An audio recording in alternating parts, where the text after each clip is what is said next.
Hej Ea, jeg kan lige prøve at vise dig sådan kort med det der lille lick, man laver. Så du starter på 7. bånd på G, og så spiller du 7. og så 5. på G, så slider du fra 5. til 7.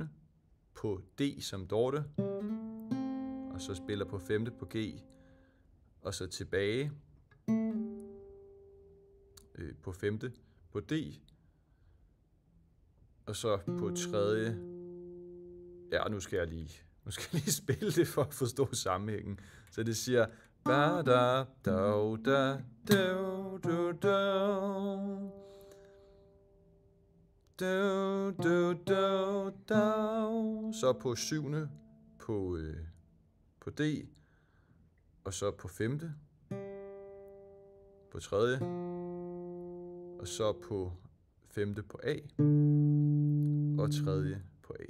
Og så kan jeg prøve at spille det rigtig langsomt, så det siger, så du lige kan se det. Da da da da du du du du du du du du. Så 3 ga det ga det du det du du du du du du du. Så tilbage til dum. Ja, dum dum du du du dum. Dum bu da du gong gong du du du dum da du det du dum. Og så i almindelig time ba du da da du du du du du du. Bow. Dine øjne stjæler alt, og dit lys blænder rummet op. Du get down. Og så videre, ikke? Ja.